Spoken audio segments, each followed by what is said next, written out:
जय जगन्नाथ। आप सबका स्वागत है मेरी चैनल स्टोरी केस में।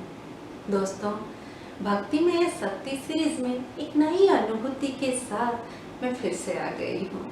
लेकिन आज की जो अनुभूति है एक नई पुस्तक से ली हूँ। जैसे कि हर साल पितामह राउतराय जी अपने जीवन का एक एक लक्ष्य मान लिए हैं कि हर रथ यात्रा में महाप्रभु को एक पुस्तक भेंट करेंगे जिसमें उनकी भक्तों की अनुभूति होगी। और इस साल की जो पुस्तक थी वो है अपरिसीमा श्री जगन्नाथ। रथ यात्रा कब से हो चुका है? आप लोग सोच रहे होंगे इतना लेट क्यों? पुस्तक भी मेरे पास बहुत जल्दी आ गई थी, लेकिन दोस्तों कुछ कारणवश मैं इस दौरान वीडियो शूट नहीं कर पाई थी, इसलिए आप लोगों से माफ़ी चाहती हूँ।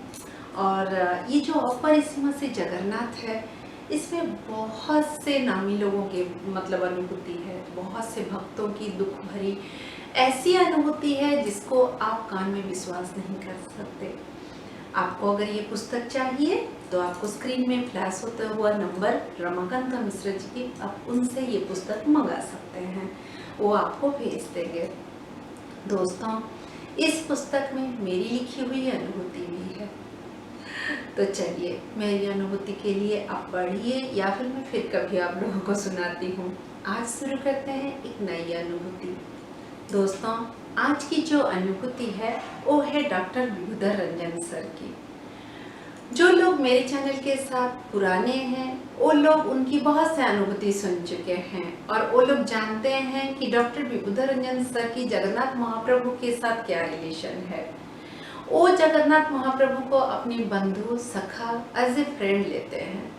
जब वो 6-7 साल के थे उस टाइम उनकी दादाजी उनको पहले मिलवाने जगन्नाथ महाप्रभु के पास मंदिर लेके गए थे और मंदिर में उनको ऐसे मिलाया था जैसे कि ये तुम्हारे बंधु हैं, ये तुम्हारे सखा हैं, उस तरह। और उस दिन से वो जो छोटा बच्चा विभूधर रंजन थे उनके दिमाग में ये घर कर गया कि यही मेरी फ्रेंड है, यही मेरी सखा है, यही मेरी बंधु है। और दोस्तों, वो महाप्रभु जगन्नाथ को उसी हिसाब से ले गए। अपना सुख दुख सब कुछ शेयर करना उनके साथ। जब खुशी होती थी थैंक यू बोलते थे, दुख होता था उन्हीं के पास रो पड़ते थे और जब गुस्सा होते थे उनको डांट भी देते थे। उनको ऐसे लगता था कि उनके कान के पास महाप्रभु बात करते हैं, उनकी आवाज को सुन पाते थे। दोस्तों, 2005 डॉक्टर विभूधर रंजन की एक मिच्छा महात्मा करके एक किताब पब्लिश होती है, जिसकी वजह से उस पुस्तक को मैं पढ़ी नहीं हूँ, लेकिन उस पुस्तक में पता नहीं क्या था ऐसा जिस वजह से कि उनको उड़ीसा पुलिस अरेस्ट करने के लिए वारंट निकाला था। यहाँ तक कि जो नवीन पटनायक सरकार है वो भी क्राइम ब्रांच को इसके लिए परमिशन दे दिए थे। तो डॉक्टर विभूधर रंजन सर को 3 महीने के लिए छुपना पड़ा था। 3 महीने के लिए अपने घर से, अपनी नौकरी से दूर होके वो जाके छुप के थे। 3 महीने तक पुलिस जितना ढूंढी उनको मिल नहीं पाई। जब हाईकोर्ट से, उड़ीसा हाईकोर्ट से उनको बेल मिली तब वो वापस आए। और वापस कैसे आए? जैसे वापस आए उनके बड़े भाई को अक्षय स्मृति सम्मान से उनको सम्मानित किया जा रहा था भुवनेश्वर की एक जगह पे, जहाँ पे वो पहला उसको अटेंड करके फिर वो पूरी आते हैं अपने घर।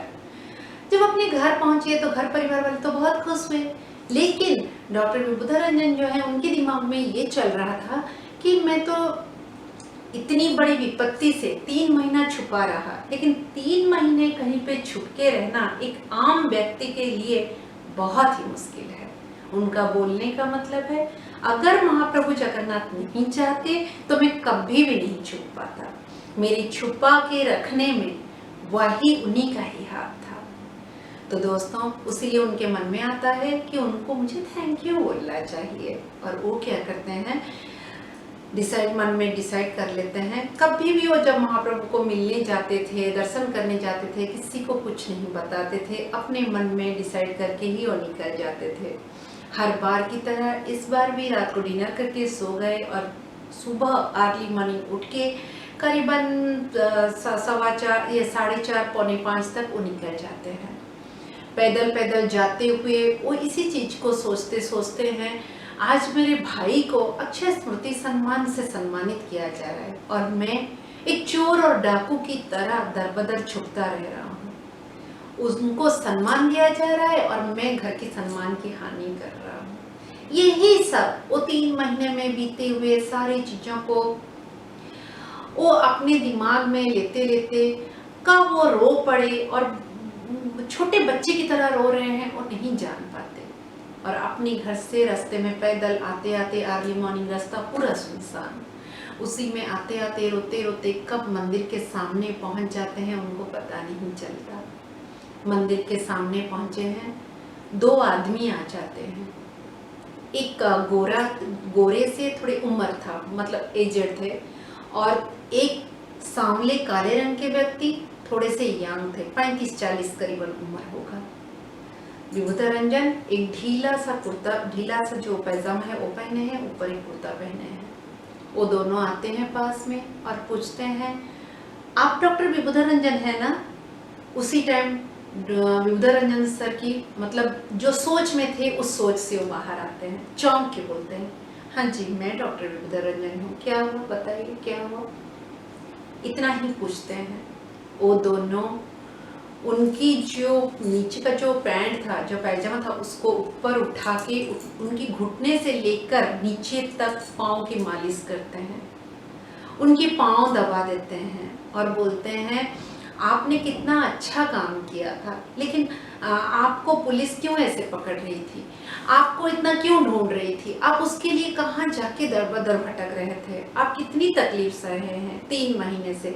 दोनों रो रहे हैं और उनके पैर दबा रहे हैं। और दोस्तों वो बोल रहे हैं, अरे मेरे पैर छोड़ो, आप लोग क्यों परेशान हो, मुझे छोड़ो। तो वो लोग बोल रहे हैं, आपको पता है दक्षिण काली जो माता है उनके पास हम लोगों ने दिया चढ़ाया, जो ऊपर महाप्रभु की जो नेता, जहाँ पे श्री मंदिर का जो नेता बंधा हुआ है वहाँ पे हमने महादीप उठाया और आपको बचाने के लिए। चलो आप सुरक्षित हैं, आप सही सलामत हैं, आज आप यहाँ वापस आ गए हैं, उसके लिए हम 2 भाई बहुत खुश हैं। बोल के उनके पैर मतलब करीबन 4-5 मिनट तक ऐसे दबाते रहे। फिर उसके बाद डॉक्टर विभूतिरंजन उसको जबरदस्ती छुड़ा देते हैं और बोलते हैं, अरे आप मुझे छोड़िए, आप लोग बताइए तो आप लोग कौन हैं? दोनों बस इतना बोलते हैं, हम आप लोगों के आपके प्रशंसक हैं, आप सही सलामत हैं, उसीलिए हम लोग खुश हैं, करके फिर दबाने लगते हैं। फिर डॉक्टर विभूतिरंजन बोलते हैं, अच्छा भाई आप लोग छोड़ो, मैं अभी जा रहा हूँ मंदिर दर्शन करने, करके छुड़ा देते हैं और वो सीधे सीधे मंदिर दर्शन करने जाते हैं। और दोस्तों लेकिन जब जाते हैं आगे, 2 कदम आगे चलते हैं और आगे चल के वो ऐसे पीछे देखते हैं मुड़ के कि वो दोनों कौन थे, कहाँ गए, देखते हैं कोई नहीं था पीछे, पूरा सन्नाटा था। चौंक जाते हैं, चौंक के वहीं पे ही 10 मिनट खड़े रहते हैं। बोलते हैं इतना मतलब 5-10 सेकंड में कोई इंसान कहाँ कैसे जा सकता है, करके वो उनको मतलब उनकी आंखों पे उनको विश्वास नहीं होता। मंदिर जाते हैं, महाप्रभु को दर्शन करते हैं, थैंक यू बोलते हैं, लेकिन कान में महाप्रभु बोल जाते हैं, बहुत कष्ट किया तूने, तेरे पैरों में भी तो दर्द होता होगा, वही तो थे हम दोनों भाई। दोस्तों डॉक्टर विभूतिरंजन खुद बोलते हैं, 2006 की घटना, 2006 से पीताम्बर राउतराय जी सर की बहुत पुस्तक निकली है और डॉक्टर विभूतिरंजन की अनुभूति भी बहुत सारी है, लेकिन वो बोलते हैं शायद इस अनुभूति को लिखने के लिए 2022 हो गया, क्योंकि उनको महाप्रभु आज परमिशन दिए कि तुम आज ये अनुभूति सबके सामने ला सकते हो। उसकी भी क्रेडिट वो महाप्रभु को ही देते हैं और बोलते हैं, जब तक जान में जान है, जब तक सांस चल रही है, मैं इस दिन को कभी नहीं भूल सकता और मेरे काड़ू मेरे साथ ऐसे ही रहेंगे। दोस्तों ये थी अनुभूति डॉक्टर विभूतिरंजन की, और भी बहुत से ढेर सारी अनुभूतियाँ हैं, लेकिन आप लोगों के मन में भी सवाल आ रहा होगा कि जो मिच्छा महात्मा पुस्तक है उस पुस्तक में है क्या। मुझे भी सवाल है मेरे मन में, ऐसा क्या था जिसके वजह से क्राइम ब्रांच से लेकर उनके लिए अरेस्ट वारंट निकला था, हाई कोर्ट से भी। दोस्तों, कभी मौका मिला वो पुस्तक को अगर मैं पढ़ी तो आप लोगों के साथ जरूर शेयर करूंगी। लेकिन डॉक्टर विबुधा रंजन सर से ये निवेदन है, ऐसे ही अनुभूति लिखते रहें और पीताम्बर राउतराय जी सर ऐसे ही उसको हम लोगों के सामने लाते रहें। दोस्तों, अगर आप लोग को भी पुस्तक चाहिए तो स्क्रीन में जो नंबर फ्लैश हो रही है आप उस नंबर से ले सकते हैं। और अगर चैनल को सब्सक्राइब नहीं किए हैं तो सब्सक्राइब कर दीजिए। और हाँ, महाप्रभु की अनुभूति दूर दूर तक पहुँचे उसे ये शेयर करना बहुत जरूरी है। एक नई अनुभूति के साथ बहुत जल्दी फिर मिलती हूँ। जय जगन्नाथ।